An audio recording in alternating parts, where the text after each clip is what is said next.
Unhand me, I am not a criminal, but I've played a guilty part in the modern sense that one pretends that love is original.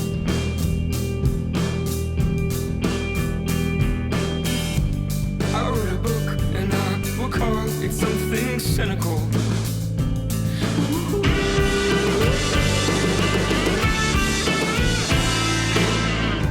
The story's slow, the hero does not change, and if he can, then he won't anyway. Instead his foes and lovers all become identical.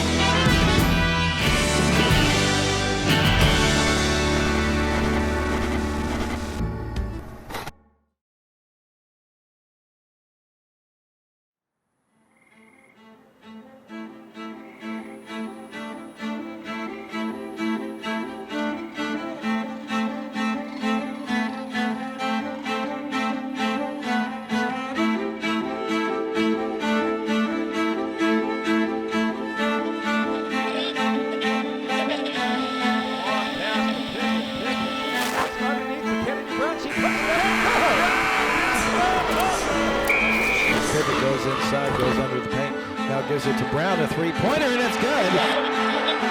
Obviously, the Beavers were great last weekend. Hanson rejected by Brown.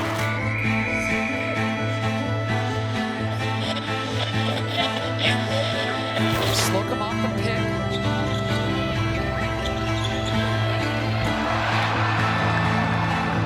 I think a powerful woman is definitely something to be scared of.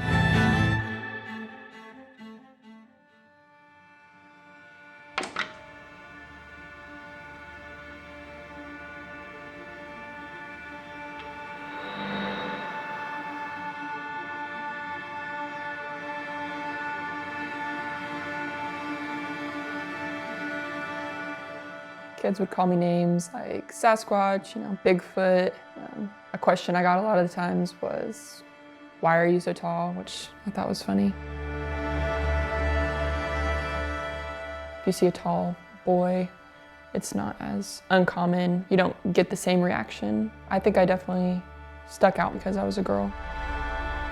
Walking through the hallway, giggles, felt like everybody's eyes were on me, or I heard whispering behind me, just trying to walk to another class. You kind of hear all that and you can feel when someone's staring at you.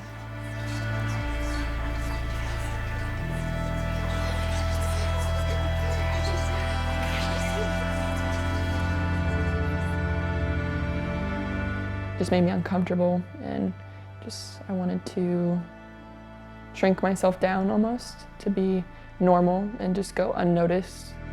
I always wondered what that felt like, to just be able to go somewhere and be unnoticed.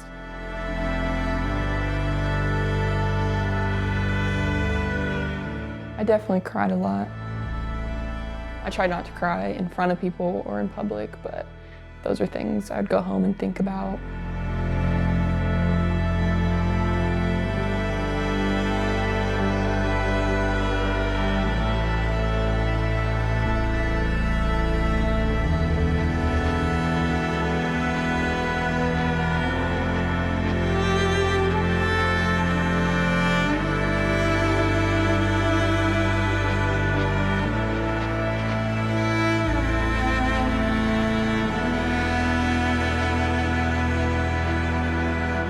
I would say the pressure to be normal shifted into more pressure to stand out and to be different and successful once I established myself as a top recruit in the basketball world.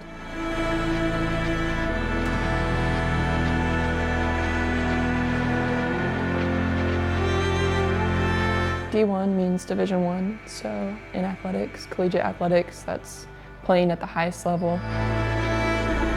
I was receiving D1 attention. I would definitely say there was a lot of pressure to perform at a high level every night. I felt like there was no room for error.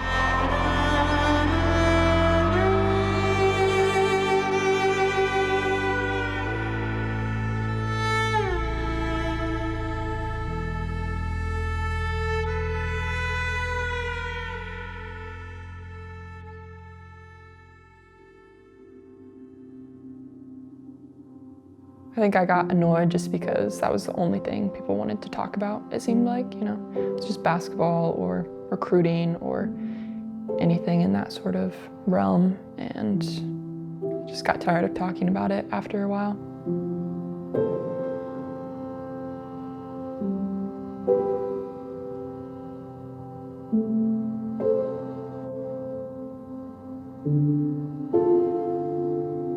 I wish people, you know, would try to get to know me on other levels rather than just basketball.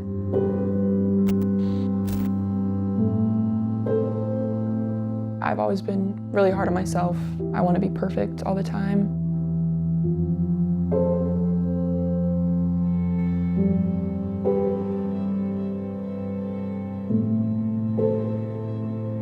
I think being a woman, there's certain expectations of, you know, how you should look or how you should act, what career you should have. I think society as a whole has vision almost of what the perfect woman should do or should look like. I would definitely say there's an emotional fatigue. As female athletes, we have to almost prove ourselves to these people, and at a certain point, it's just like not worth it anymore.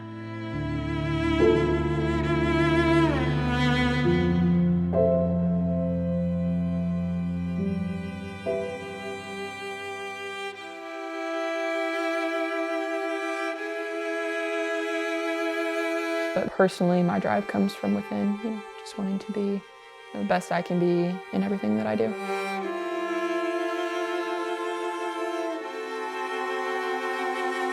I just try to stay present in the moment is the best way to alleviate that pressure. Just focus on the task at hand, you know, what I'm doing right then, and try and block out all the other noise. I think the negative self-talk definitely started with listening to what other people said about me. I wondered to myself, you know, is that really true? You know, is that how everyone sees me? And then I'd start to believe it myself. And so focusing on positive self-talk and kind of, you know, ignoring those lies and just focusing on the truth, my truth.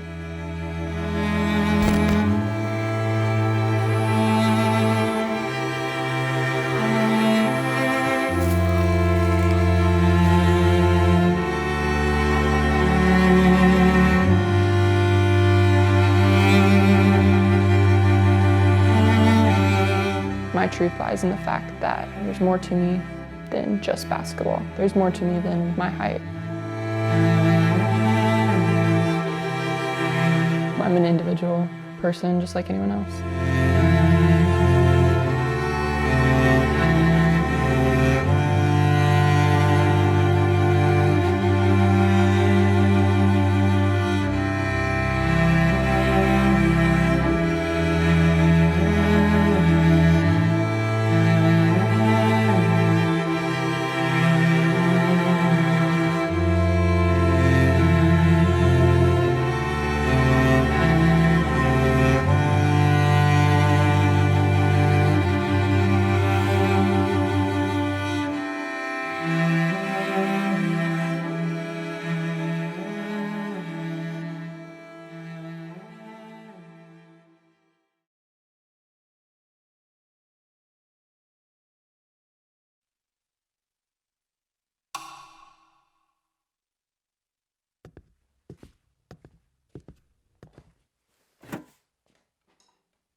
Hey there, that's me, as in the guy who made this video. Did you catch what I was doing back there? Let's play that tape back just in case you missed it. Right there. What I'm holding is what this whole movie's going to be about. The trombone. Just not that trombone. Let me explain. I've been playing the trombone ever since I was in the 5th grade. It's been 10 years at this point. That's half my life.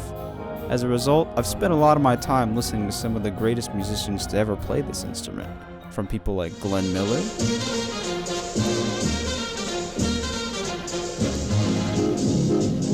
Joseph Alessi,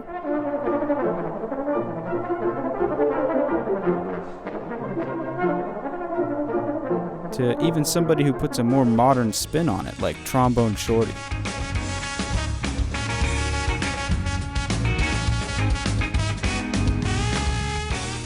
But one day, I managed to stumble across a very important performance that I'd like to share with you. This group is mostly made up of members of German brass, performing a trombone choir's rendition of the song Peanut Vendor. But something you might notice is that the next performer's trombone doesn't look quite right.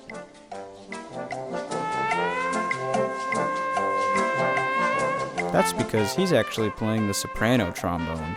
In fact, every performer here is playing a different kind of trombone, ranging from big to small. However, the kind that I would end up becoming most interested in was found at the very end. Let's skip straight to it.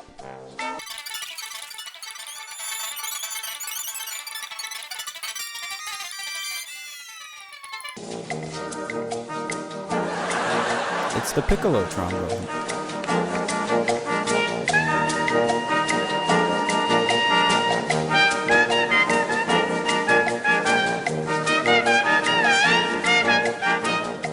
I immediately knew I had to have one.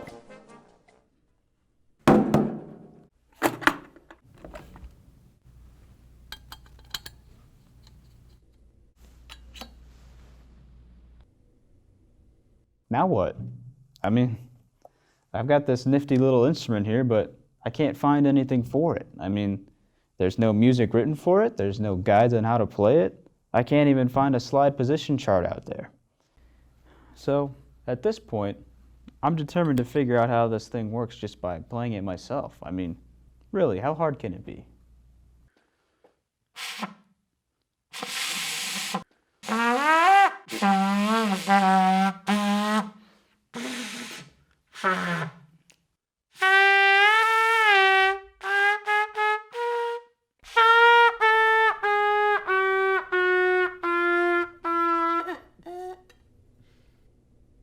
If we were to compare it to the tenor trombone's mouthpiece, you can see that the piccolo trombone's is much smaller.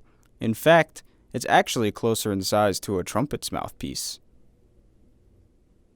Because this instrument uses a different mouthpiece than my normal trombone, I'm going to have a real hard time figuring out how to play it because I don't know how to play the trumpet. But this does actually open up another avenue for me because I can always go to somebody who does. Well, yeah, if you want to say, here's Jason Carter, I'm mainly known as a jazzer.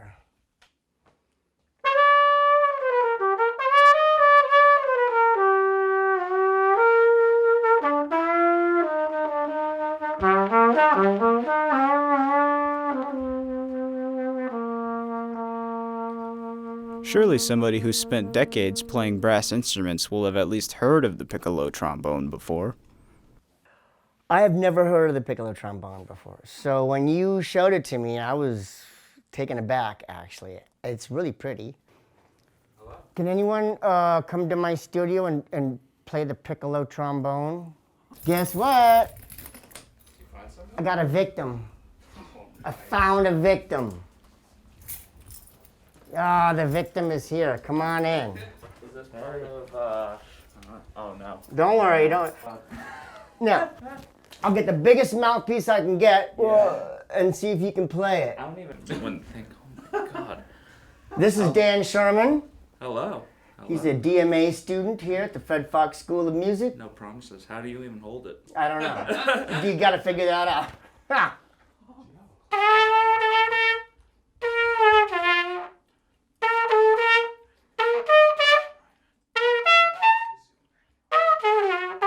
Try to play seven positions. Does it have seven? Oh, I doubt it. I doubt it, yeah.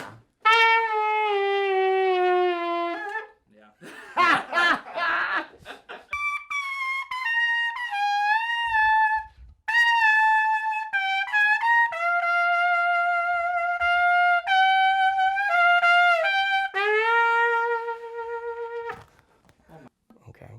But I played some, you can play some bugle calls on it. But most buglers don't go up to those high notes.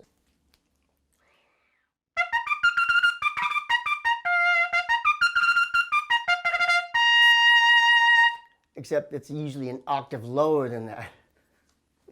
So this is 2 octaves above a normal trombone. So that's the lowest note. That's my tuning note on the B-flat trumpet, okay? And that's the very lowest note on this thing. So the range of this instrument is E4 to F7. That's the range, okay? And then you can go higher if you want, but I don't.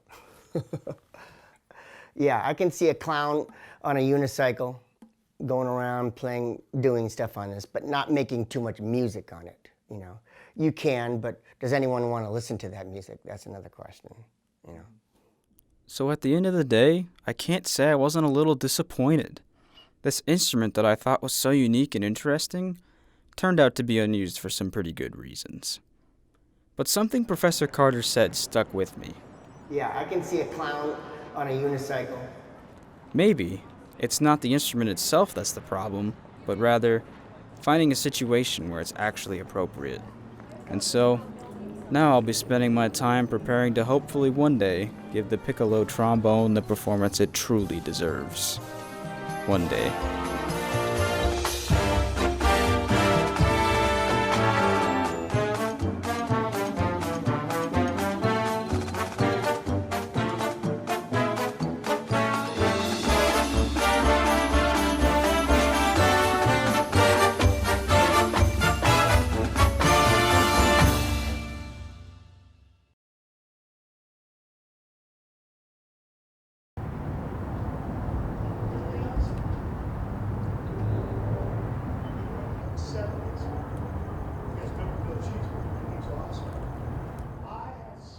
They're $30, you'll pay Randy. Take a break, someone bring me scissors, I'll open these things up.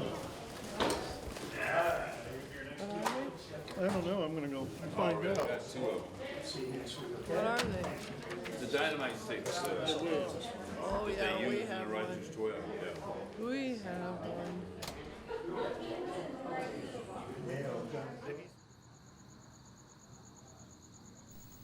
It doesn't matter if I'm 74, 80, or 100. I'm always going to be acting.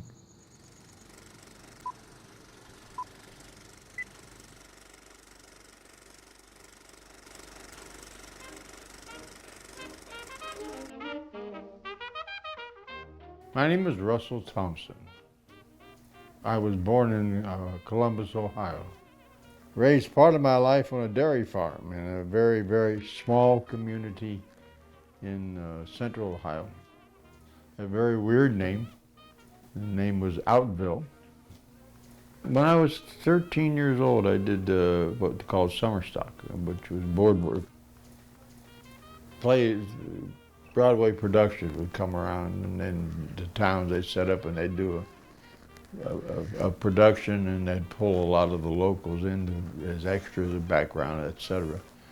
And I got to do as a background with Howard Keel in Oklahoma. And that got me hooked. That got me hooked on, really, that's what I wanted to do. Of course, that's what got me in trouble with my family because I was supposed to be a factory worker. I went into the service when I was very young. I was in the original SEAL Team 2. And then I got sent to Vietnam and brought back from Vietnam to Cuba. I got to run around the coast of Cuba in circles for 48 days. And then life took over, and I got back into even thinking about it by doing a student film. I played a grandfather raising a deaf child. When we had to do everything ASL, I do not know ASL. I did not know ASL. So I had to learn it.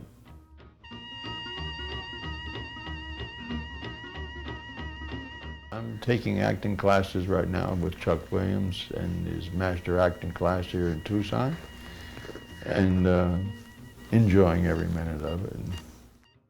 All right, let's learn some stuff. So here's the deal. I'm confused by this because this is the latest from Hollywood. I wanted to teach you guys some things tonight. Get your paper and pen out, write some things down. Nick, you probably know all this stuff, but if you want to go get paper and pen, it's up to you. Knowing the mechanics of how a film TV show is made will help you take the right steps through your career. Bill, when you're on that set, it's just absorb, man. When someone's over there, the makeup or trailer, just absorb it all, bro. It makes you a better actor.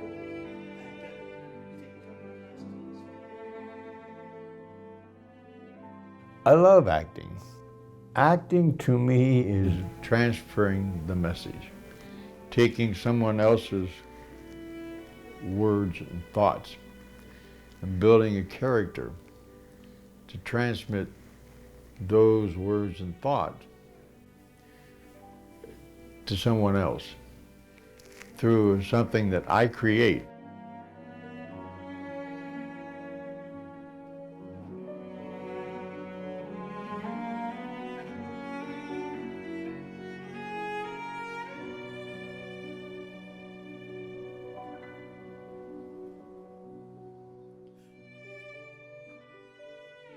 And I create the character. If I'm going into a scene or I'm going into a particular part, like I just shot with HBO as a streetwalker, a pedestrian, it's an extra. But still the character that I was, had to become to do that particular part. No lines, no nothing, it was just there.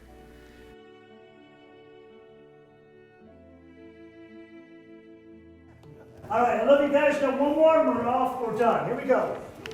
Everybody, this is Marjorie's first time. And action.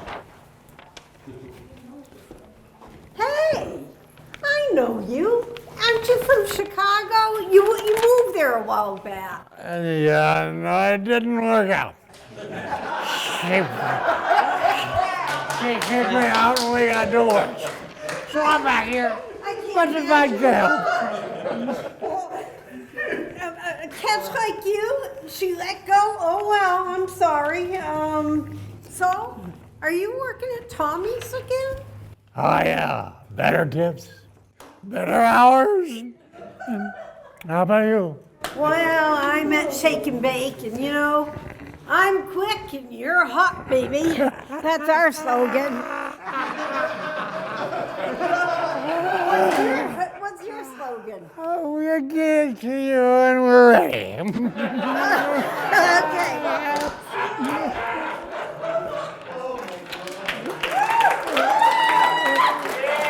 Russell, always stealing every frickin' scene. Give him a big hand. I'll see you guys next week.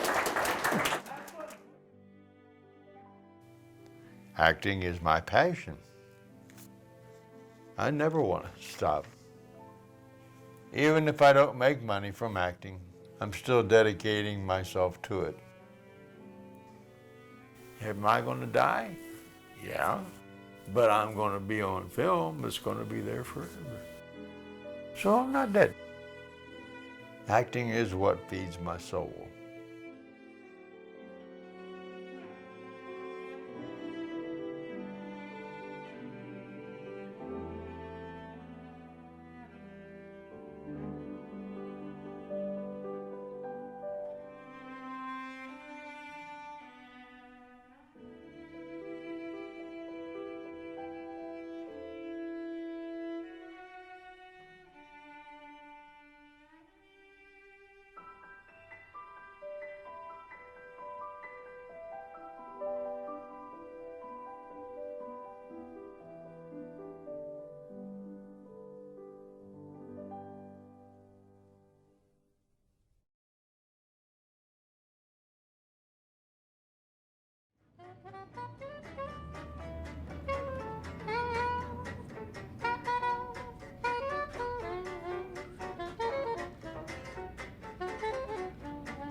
Hola. So how's it going? Pretty good. Juice, girls? I think we're good. Water is no good? If I'll ask you a simple question, what would you say? Thank you. Would you say then you tasted dates in your life? Tasted dates? Yeah, the date. You know the dates from the palm? Did you ever had a date? I don't know. No? I've never had dates, yeah. What? I've never had dates.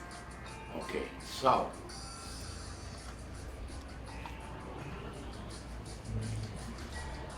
If you did taste dates and you taste this one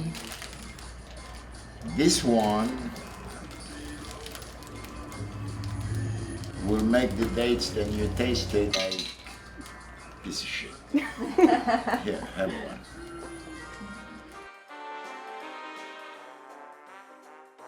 I stopped doing murals about 22 years ago. So slowly by slowly, I realized I got tired of dealing with galleries and different places. That's what I did most in New York. And I decided then the best thing to do is to do it for myself. I was discovering after my handicap how to feel the work. Not visually how to paint or with colors, but how to feel. So it was really sculpting clay. And I put music in my studio, I dim all the lights, and I worked with touch. I always felt that any work that I did was a challenge because of my handicap. As one gets old, you look for things that are easier. And I found that the easiest thing is painting.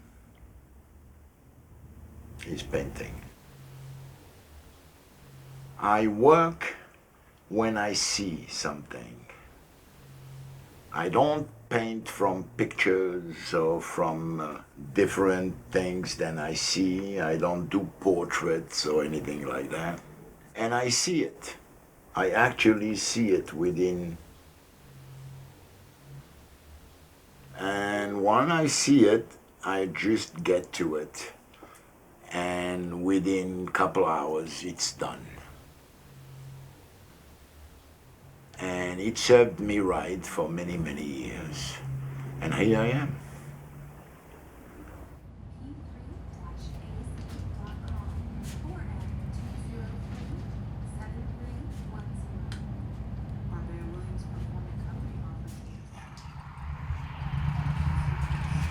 Now, what was here? I don't know. What was there? You don't know.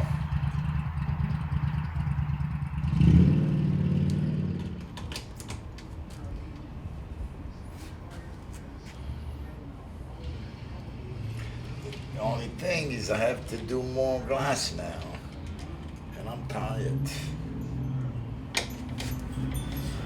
I'll bring something there. So what do you want to say with your work? Then life is beautiful. One has to do what I believe. If you can do what you love, there is nothing more than one should ask for. It's good health and waking up in the morning knowing that you're going to do what you love. And I guess I was right. I'm satisfied.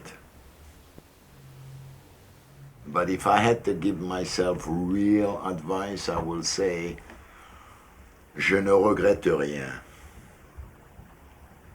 Which means, I don't regret anything. I would have done everything the same way I did it, probably, even if I had the chance. avec un fauteuil pour tout lit dans un ferry plutôt mesquin. Avec au bar demi-rempli dit quelques temps américains. Je m'invente quelques délits pour m'expliquer l'amour éteint. Pourvu qu'au bout de leur dahlie soit remoulé quartier latin.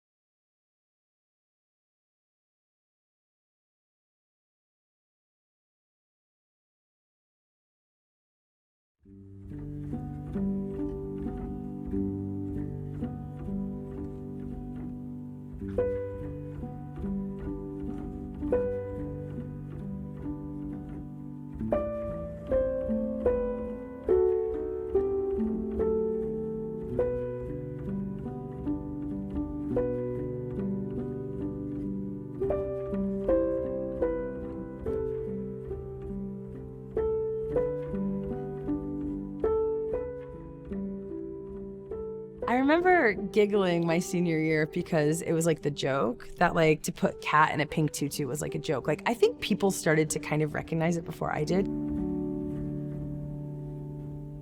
I loved that idea of acting like this woman, but the more I got intertwined with ballet, the more I was like, wow, this is actually really toxic. These institutions are built to serve a certain kind of person, which is white, cisgendered people, straight. Like, that's the norm. I don't want to have to fit into pink or blue. I'm just a person in dance. Isn't that enough?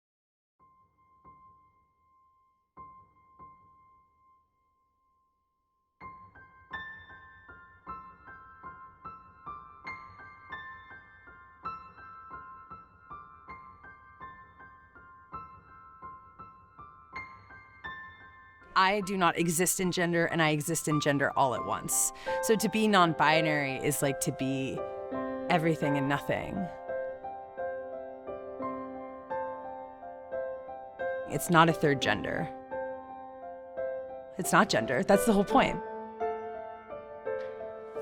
The consistency of gendering dance, specifically ballet, it affects my mental health personally because I feel left out. When you're constantly feeling as if you're not seen, you're not welcome, you're not approved of, you're not important enough to make space for you, of course that has an effect. It's not hard to understand people's pronouns and to make space for them. When I'm in class and it's like, oh, she did it like this, and I'm just like,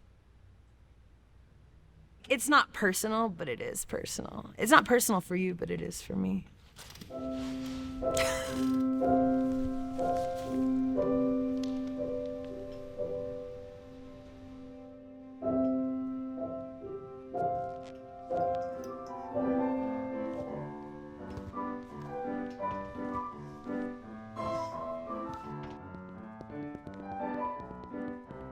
I was actually told very often that I did not have the body type to be a ballet dancer. I didn't have that traditional feminine, ethereal, elongated body type. I've always been very muscular, and I like the fact that I'm muscular.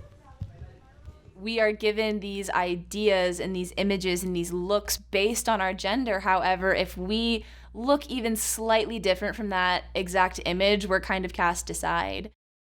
Being a woman in ballet is like this magnified version of being a woman in real life. Being thin, being white, being dainty and beautiful and attractive, and someone that someone is seeking after, or emotional and like, you know, women are so emotional and like, eh. You're telling the women to lose weight because that's the whole idea in society. Women are always less than in some way. And ballet just locks that in, I think.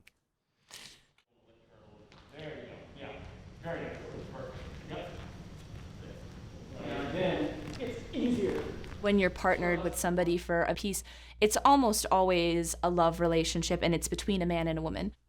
Even outside of dance, you're hanging out with your friends who are in the same cast as you, like, oh, I'm so excited to be partnering with so-and-so. He's so beautiful. Whereas you never hear somebody say, oh, he's, so lucky to be partnering her. I wish I was partnering her as, a female or somebody. We're even separated by dress code. I grew up having to wear black leotard, pink tights, and the men were wearing white t-shirts and black tights. It's really interesting in the world of ballet, and I'd say dance in general. Gay men are really common, and so that's a very accepted thing. And I don't think I encountered a openly gay woman in dance until I came to college. That really opened my eyes, and that was like a little kind of light bulb for me where I was like, that's interesting, and that makes me feel different, and I don't know why.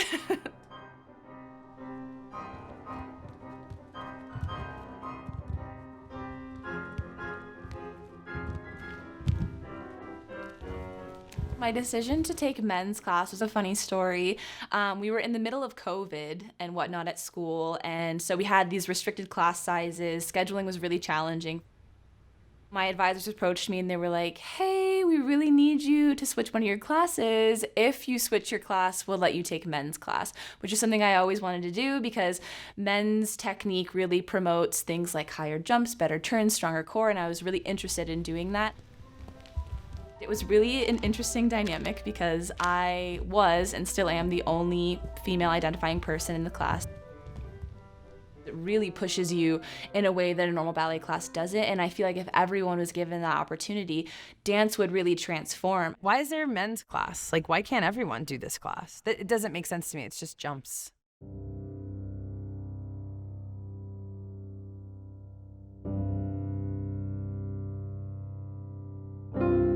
I want to see every single thing changed in ballet. Why? Because why not?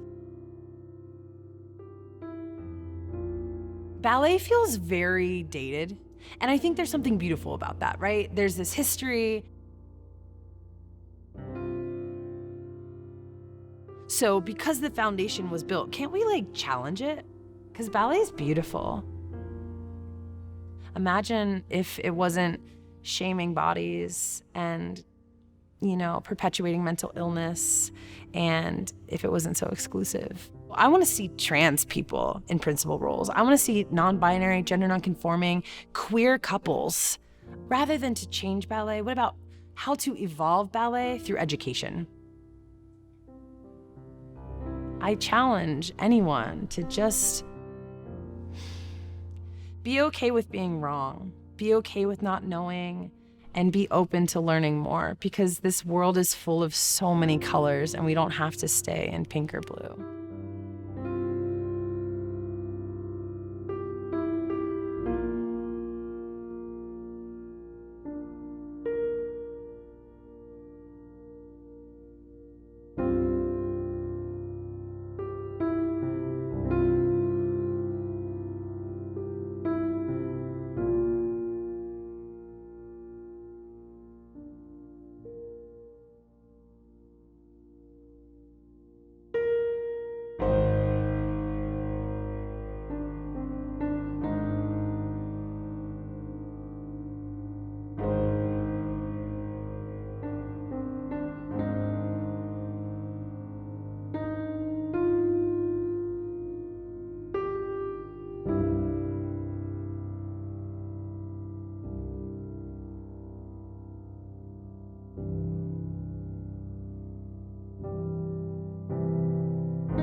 This is what I feel. It's the first place that I smelled and tasted white paste.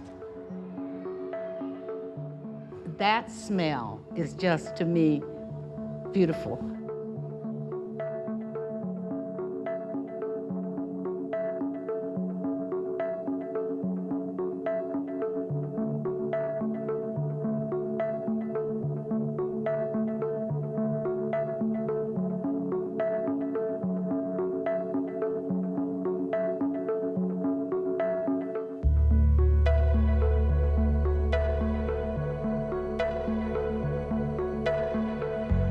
I'm Barbara Lewis. I'm an 84-year-old black woman. I'm actually supposed to be retired, but I put in a lot of volunteer work at the Dunbar Pavilion because I attended Paul Laurence Dunbar Junior High School from 1942 through 1950.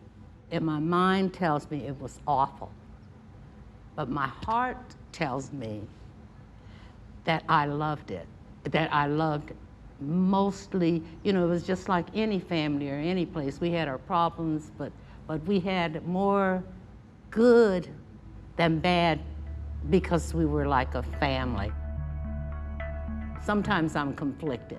You know, I'm going, God, I am so happy that I went to that school, but then again, I am so disturbed by why it had to happen. And so we decided that we would open it as a hub, not only for people to learn about African American history and so forth and arts, but also all cultures so that we could all come together at some point and learn to know each other, you know, never to be that segregated kind of thing again. So we came together and purchased this building for $25, the two buildings. But there wasn't a bargain.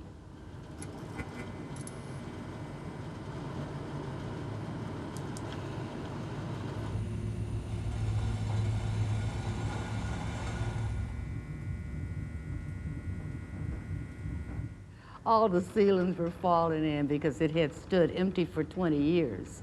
The floors were messed up, all the windows were broken out. It has taken a tremendous effort and a tremendous amount of money to even get this school where it is now.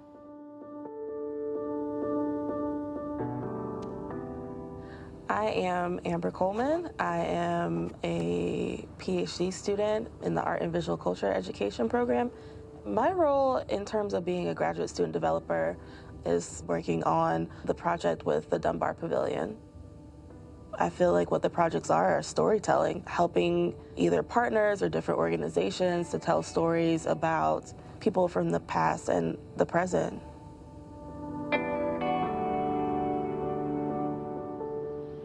The Dunbar Pavilion, as I understand it, is a cultural center here in Tucson. They have some tenants there, there are renting spaces. In terms of renovation, there's still some work that they are looking to do with the space.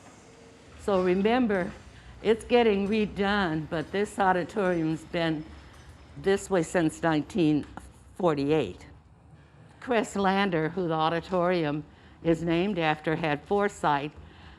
He did for both buildings.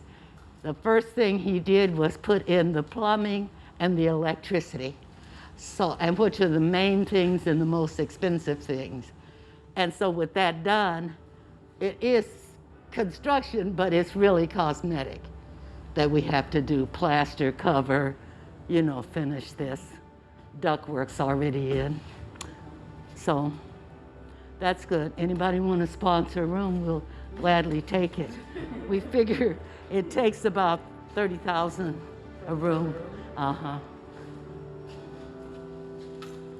Yeah, so this is my first grade room.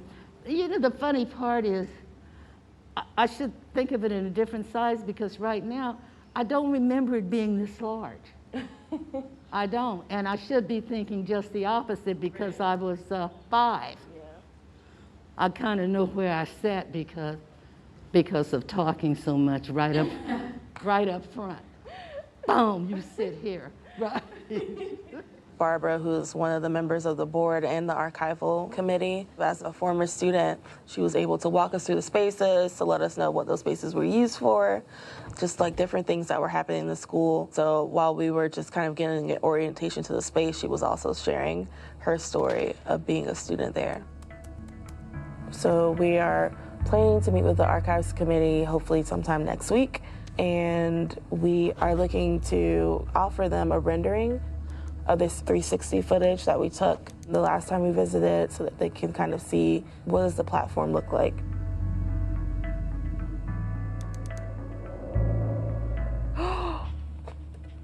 Wouldn't that be cool though? No. What if we send it to Google? You know, like there's some things that can like get integrated into Google Maps.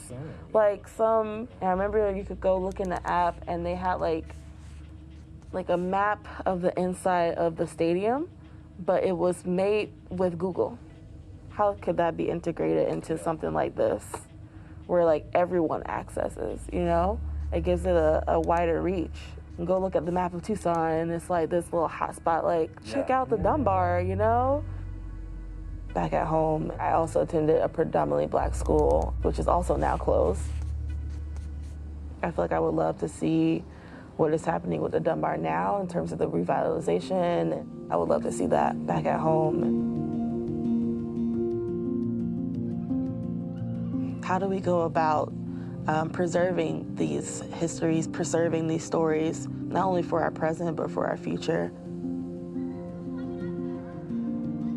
I want them to look, to realize who these people were, how we're trying to come together in diversity. Because actually, when I think about this place now, you gotta admit, this isn't just, we don't just have African American tenants. Idea School is not wholly African American, nor is it run by that. We're not just saying you have to be this. We want a variety of things here. We want people to understand this is what it was. We want to be better than that. And we want to be inclusive if we can.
Well, I never.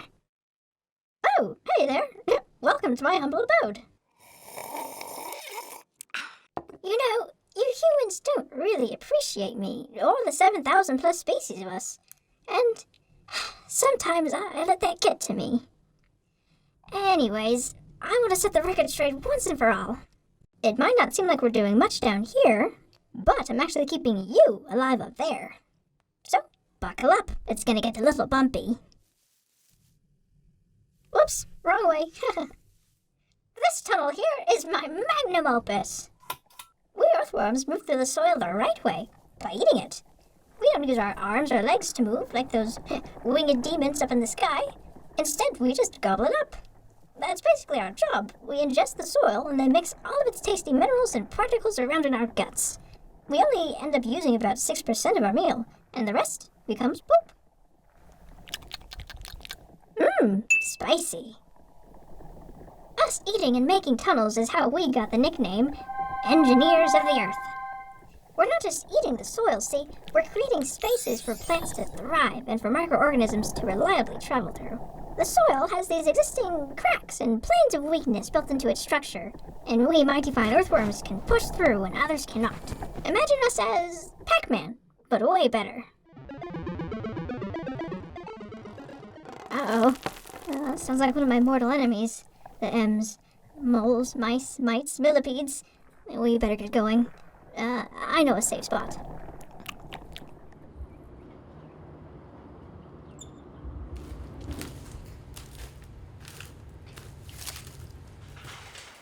You got a groove down the middle? Low right there. Yeah, my name is Michael Morse. The business is called Inch by Inch. It's a business that deals with composting worms. They're little 2.5-inch long maroon colored worms. They're small, they're very hardy, they can withstand a pretty broad range of temperature changes. But this particular variety multiplies quickly and produces a lot of castings, and the castings are very, very good for soil and for plants.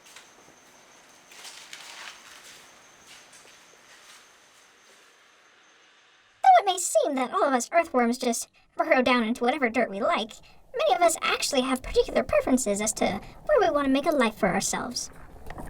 There are 3 broad categories of us: litter dwellers, topsoil dwellers, and subsoil dwellers. I'm a litter dweller, which means you can typically find me in the organic material on top of the soil.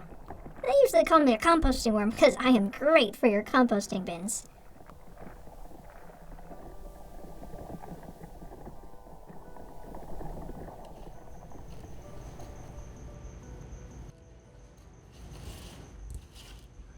Composting worms produce castings. Castings are like fertilizer, but with much more variety of mineral content.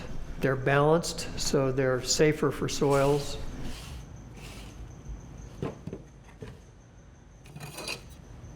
They've got very sophisticated digestive systems with tremendous numbers of enzymes, and they treat whatever they eat and turn out something beneficial. They produce an enzyme called chitinase, which treats plant roots, makes the roots more accessible to nutrients in the soil. They also are engineering, they're aerating soil as they go along, which is a key component to making soil healthy for plant life. Whoopee! So you might say I'm a very important worm. VIW, if you will.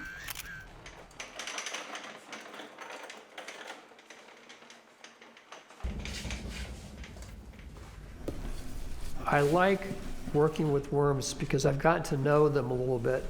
Not entirely, they surprise me from time to time, but to watch how they live, how they adapt to situations, there's something about that that to me is enlivening.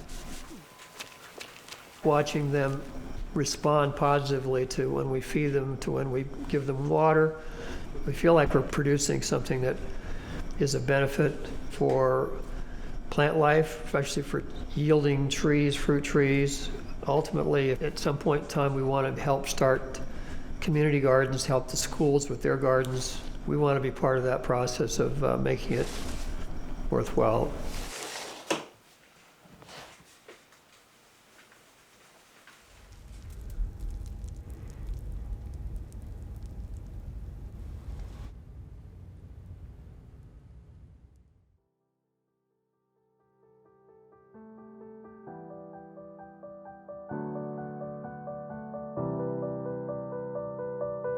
We may be small, but we are mighty.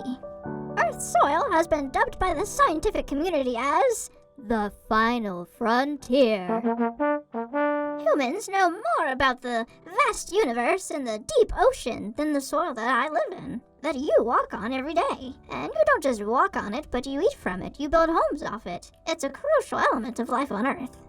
All life is connected.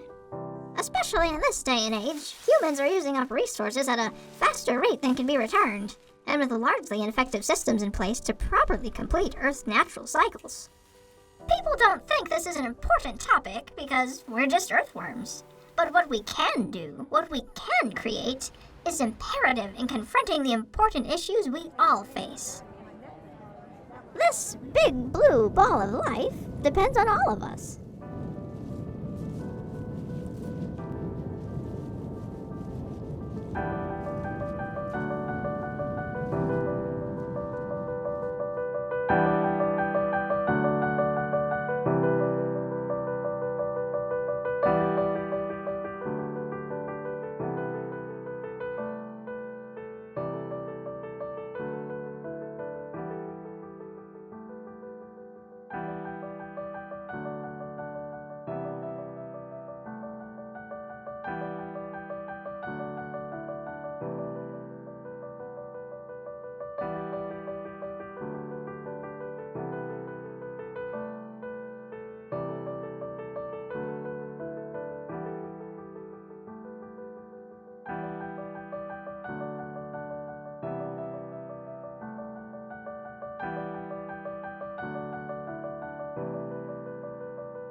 So the only thing is on that last one,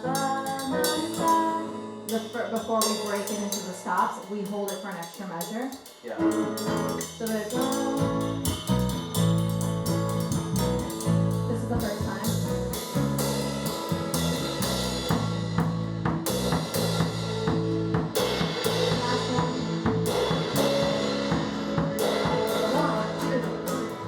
I'm Sophia.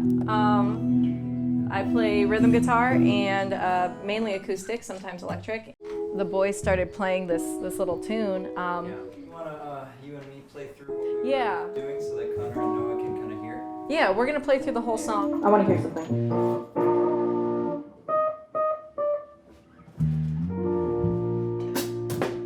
Just the chorus. Ready, once. I saw one band do this, and I don't think it'd work at all, but like it'd be kind of fun. It's like they completely slow down, like during the final like part of the song, to like a really slow groove for a second, and then they do. I heard it one time and it was cool. He's so responsible for leading us from one section to the next. So he's got to have these different rhythmic patterns in his head all the time. And so basically what we did was we took this lyric sheet that Sophia gave us, and we've got basically three patterns plus that you were working on. And just kind of went through and annotated where they all go in the song so that he has a clearer picture. So that he can just kind of look at this thing right here and go, you know, if he wants to play the A pattern, he goes to the A pattern. If he wants to go to the B pattern, and if he wants to go to the C pattern. I was trying to find out where to put those snare hits. Yeah. Because at first we were just going with the basic, you know, Yeah. you know. But then if I kind of put it on the one and the and three, so it's like boom, boom, boom, boom. It kind of fits a little bit better with the syncopation.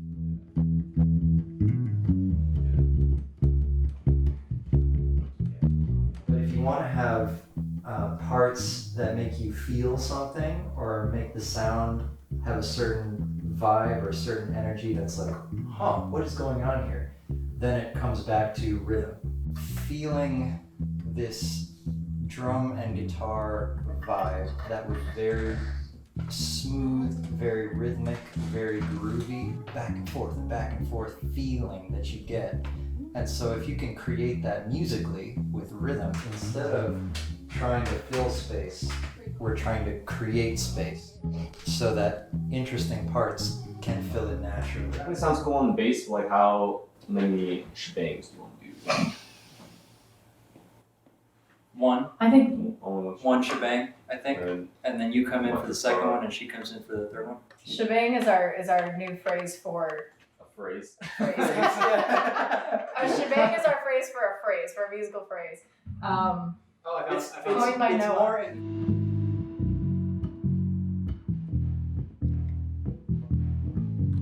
more. This world upon my shoulders to show you never let go. When oceans rise and cities tumble, all on my mind into a cyclone. Rain until the body's all gone. My vision, again, kind of like more control over my tone. Like it should be something kind of ethereal in the background.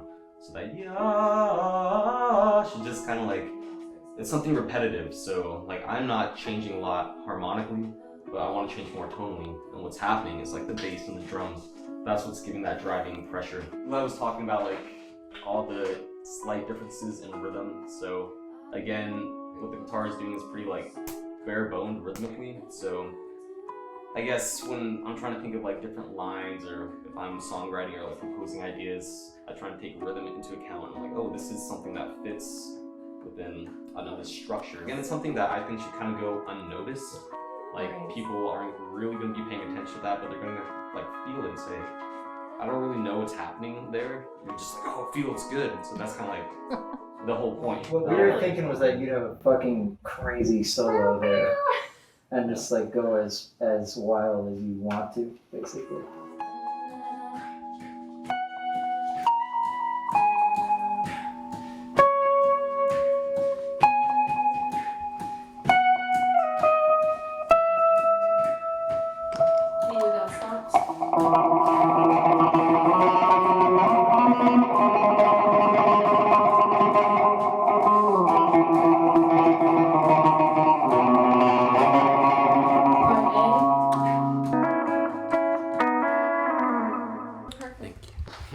the word that jumped into my head was cyclone. I just thought that was such a cool word. So I wrote it down, and I love it because we were talking about it today, but that's where the song kicks off.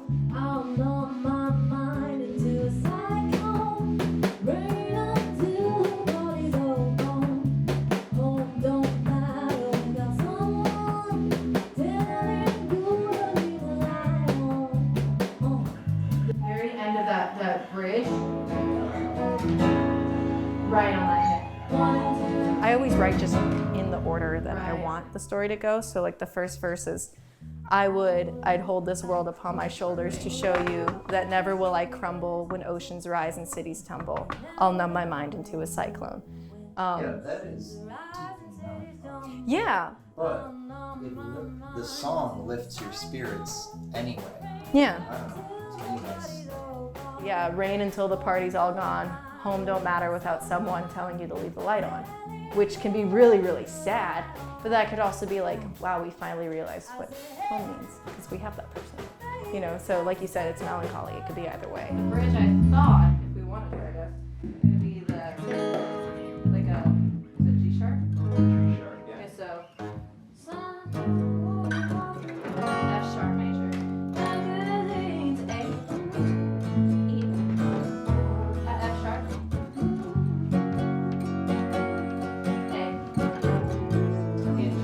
Spot, and then go back. Yeah, to the verse. I'm happy with that.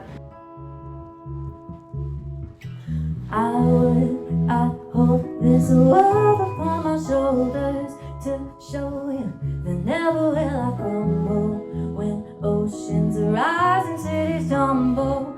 I'll numb my mind into a cyclone, rain until the body's all gone. Home don't matter without someone telling you to leave the light on. I say, hey, baby, can you stay for the night? I say, hey, the phone's already yours as long as you can treat me right.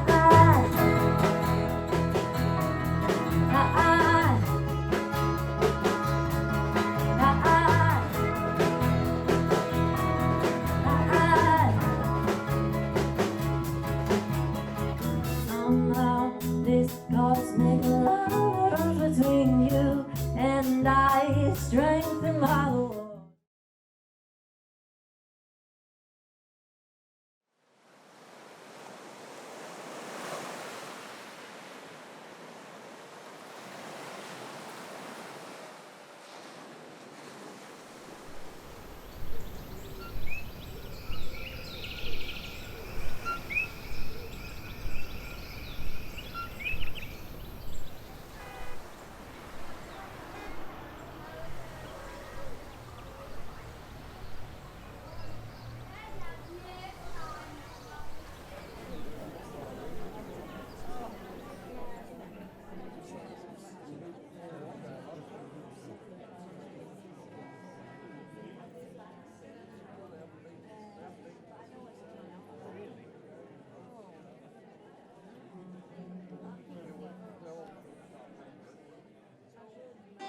You can dance if you want.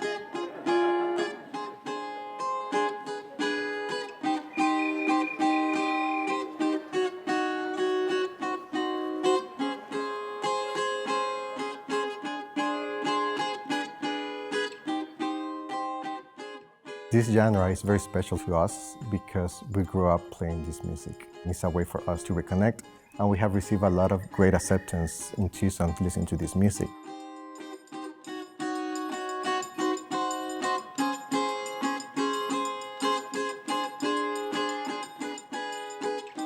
There are things that happen in live music, live performances, that doesn't happen in a recording, and especially it's that connection with the audience.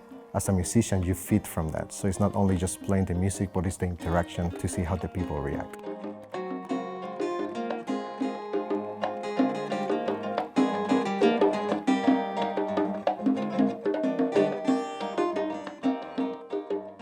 People listen and start dancing. It's really attractive. Rhythmically, People start, with their feet or they start clapping, and all of a sudden they start dancing.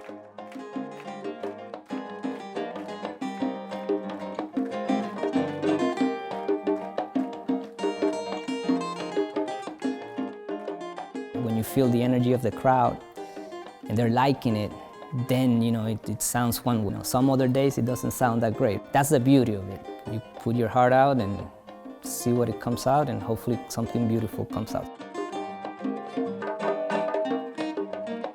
Since I left the island, I feel like I have played more folkloric or traditional music, and it's because music carries memories. So when you're abroad and you want to reconnect with your culture and you feel like you're very far away, music reminded us. We're not just showcasing the music from the Caribbean, but we're also connecting to a part of ourselves, a part of growing up, listening and playing to this music.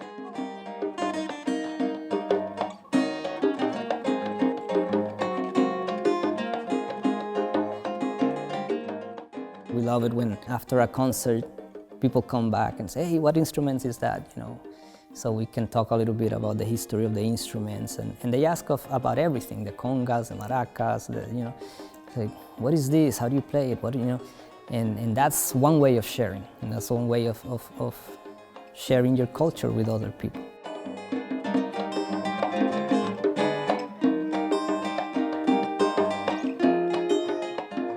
That's a good way to show people that we are something else, that sometimes media has just a specific idea of what a country is, so we can show them, there's some different things, there's different stories about the people.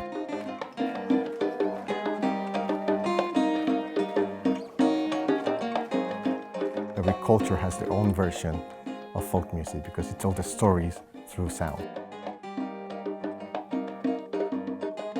The greatest things of music is that the songs doesn't need a passport, a green card, They travel without any problem.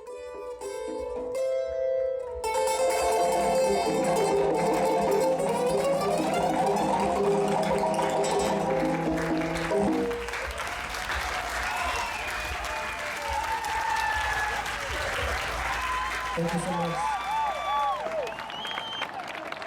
Thank you. Obrigado.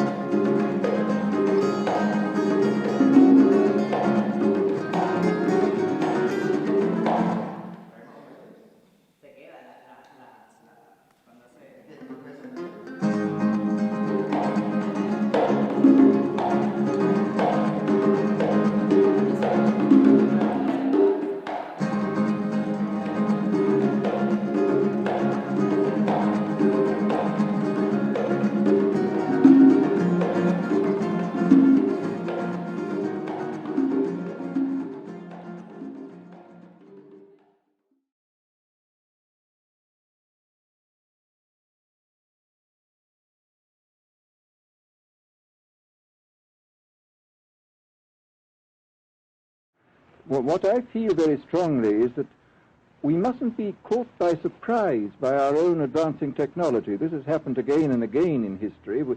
Technology has advanced, and this changes social conditions, and suddenly people have found themselves in a situation which they didn't foresee and doing all sorts of things they didn't really want to do.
Now to a call to revamp sorority experiences on college campuses nationwide. It actually all started with this video from a student and a former sorority member, and it's quickly going viral. Her name is Alex Purdy. She joined a sorority to find a welcoming community on a huge college campus. But instead, she says she encountered a culture she describes as disappointing and harmful. I was so upset to see the way that women were treating other women.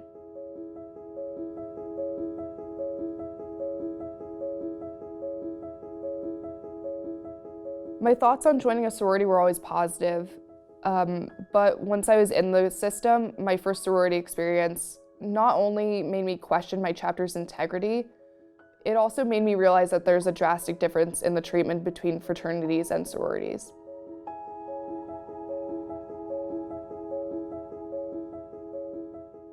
The way that I explain recruitment is it's kind of a process in which the PNM, which is also known as a potential new member, basically goes around to every single house and gets to introduce themselves, get to know the chapter, and kind of get a sense of what it would be like to be a part of that specific sorority. And basically what I like to describe it as is like kind of like Tinder.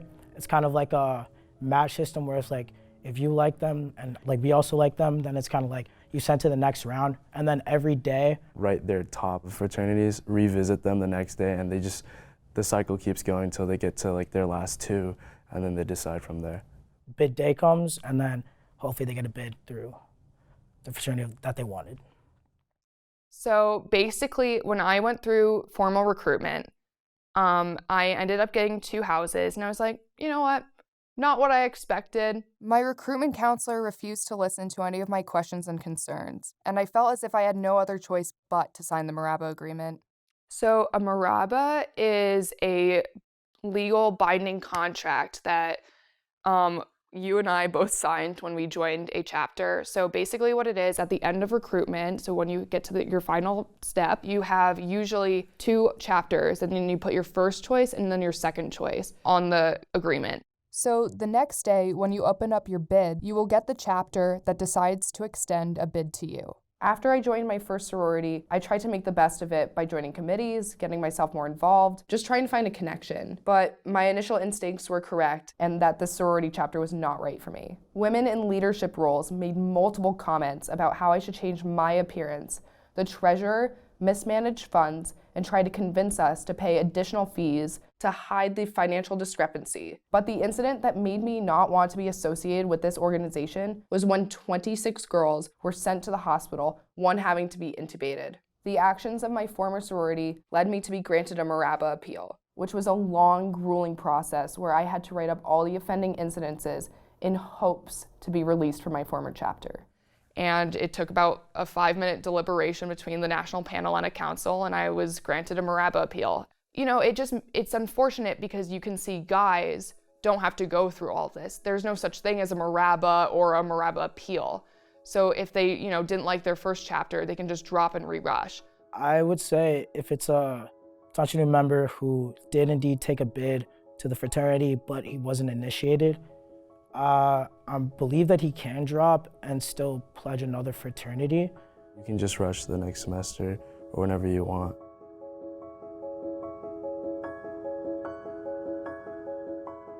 When you are an active recruiter, so someone who is recruiting a potential new member, also known as a PNM, you have to wear specific clothing items. But unfortunately, if you don't match the guidelines or the dress codes, you can't be a part of recruitment. We have dress checks before rush where they check every outfit we plan on wearing for those 2 weeks and make us wear them in front of all of exec. Also, we can't have shoes with any cork in them whatsoever and must have the color Bubble Bath on our fingernails. Yeah, for us, we just get new shirts when rush comes around, and we'll all just wear this today.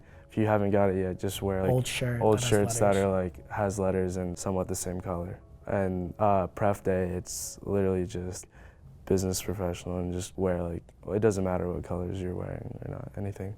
We actually have to get outfit checks and get pre-approved on our outfit, and that's down to the color shoes we're wearing, what type of shoes, or the dress and its length and its color.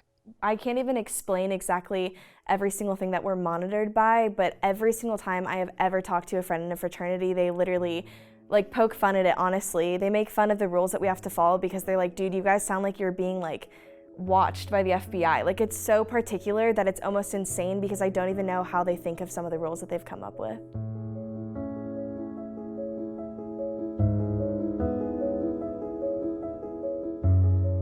The fact that I was wearing my letters made it break a policy that it can't be posted on Tinder, and I asked why I didn't get the 8-hour warning, and she said it was because pictures that are promiscuous or risque in nature require personal meeting. They said it was suggestive. Yes. You disagree? Completely. Did you know that it was even possible that posting that picture with your sorority letters could get you kicked out or disciplined? So, I don't know exactly why this is a rule. I actually did get in trouble for this. I have too. So I don't really have a reason as to why you can't have fraternity letters in the back of your photos. I do know a lot of guys that go to social events and parties with their fraternity letters on, but I do know that most of the time if alcohol is present in those photos, they also get in trouble. So there is some sort of similarity, but I have been told that we're never allowed to post photos with fraternity letters in the background unless we're going to like one of their specific registered events. Yeah, and I've also too have gotten in trouble for posting, and it wasn't even letters. It was just the nickname for one of their chapters, and I don't know, they never gave me a reason why. They don't tell you why, they just say take it down. Yeah, no questions asked, just take it down. And we comply.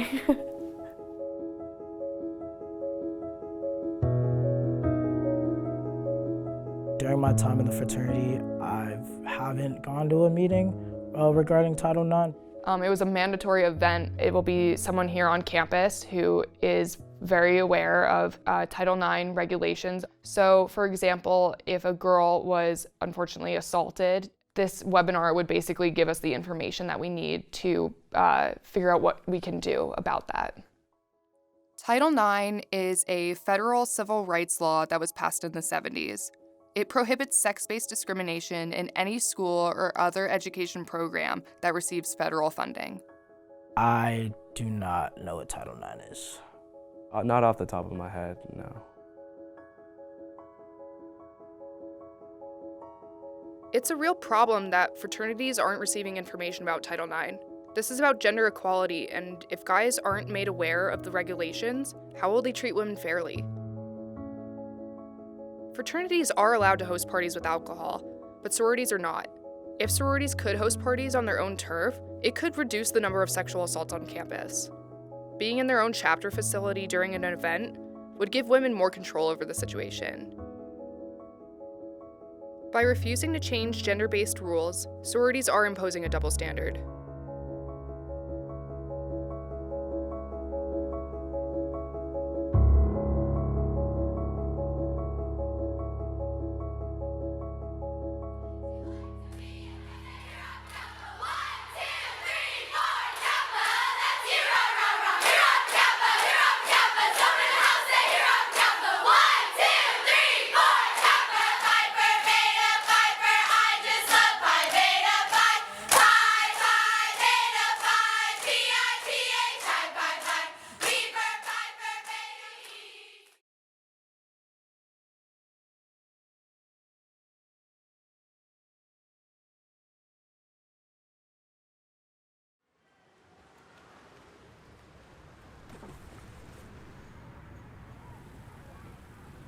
Delaney Schnell grew up in Tucson. Was there from age 3 on. This young lady, we've been talking about her for almost 11 years now.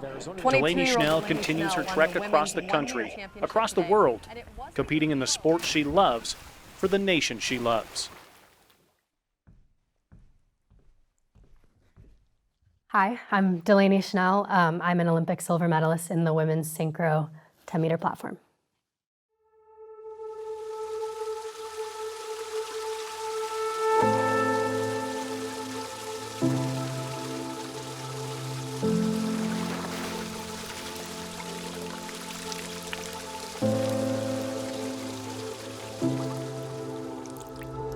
I have been diving since I was 10 years old. I started in gymnastics when I was 3, and the first time I realized that I had the potential to go to the Olympics was probably at junior nationals, and I had coaches ask me, do you want to go to the Olympics one day? And I was like, yeah, like I think that's something that I'm capable of doing. But I feel like growing up, I kind of put a lot of pressure on myself to do that.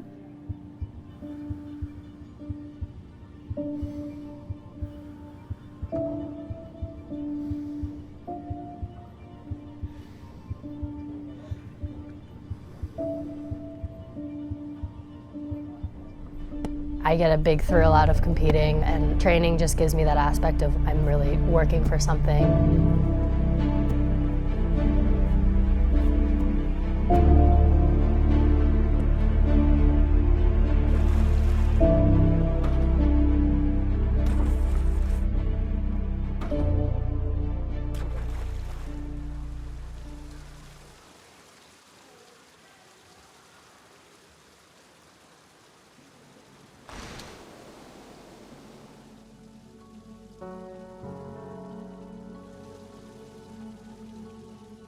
Obviously, going through a 4-year period and not making the team, it's a little disappointing. You know, you've spent your whole life just kind of focusing on this one thing.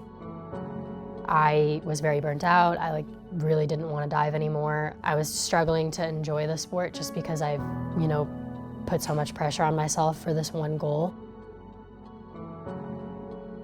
It's definitely a hard event to train because it's a lot on the body, but it's also a lot mentally.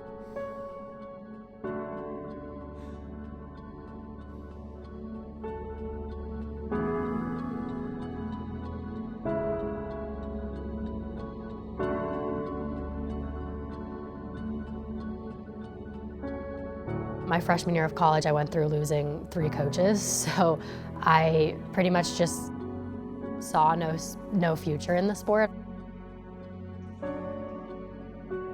Obviously, it's taking a toll on me mentally, physically.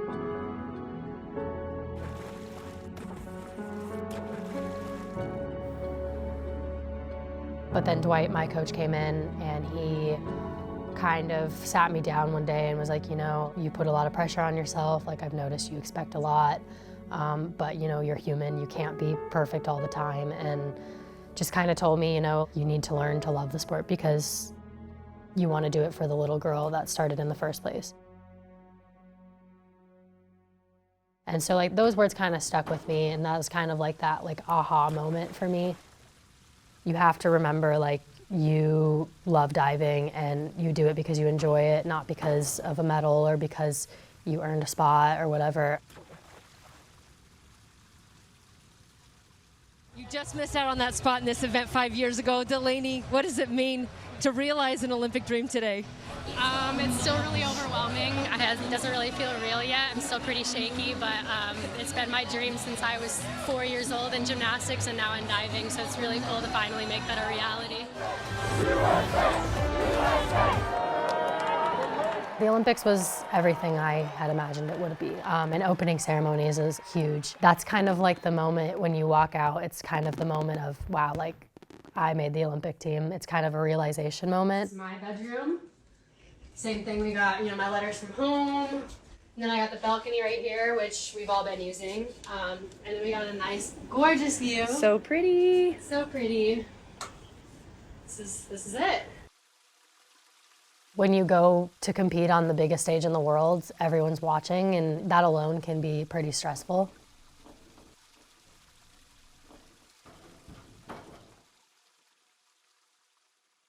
Me and my synchro partner woke up the day before our synchro event, and it just kind of felt right. I don't know, it was a weird feeling because typically you are pretty nervous waking up the morning before a competition, especially one that big. Leading up to the event, I actually had some pretty rough practices.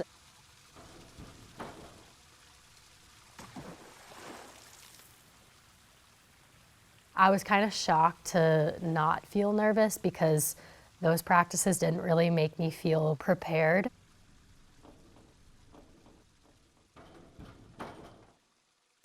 Leading up to that last dive, me and Jessica knew we were in second already and we were in that range of getting a medal. And so I'm not gonna lie, standing on that platform waiting for our turn to go was probably one of the most stressful moments of my life. I remember standing there just I've got to keep myself calm, like really whatever happens, happens. I know how to do this dive. 1, 2, 3, go. Oh my goodness, that was the best dive they have done at the right time, at the ideal Once we hit the water and saw the scores, like that was such a crazy moment. There's actually like a video on NBC where I'm like throwing my hands in the air because I'm like, wow, like this is insane. Like I'm at the Olympics right now. Like I've made my dream a reality. So yeah, it's pretty special. Winning a silver medal did help in some ways, but also it was negative in some ways, I guess, because you know, it's really hard to come off of that high of winning a medal and preparing yourself for the next event, especially because I knew that individual, I had the potential to medal in that event too.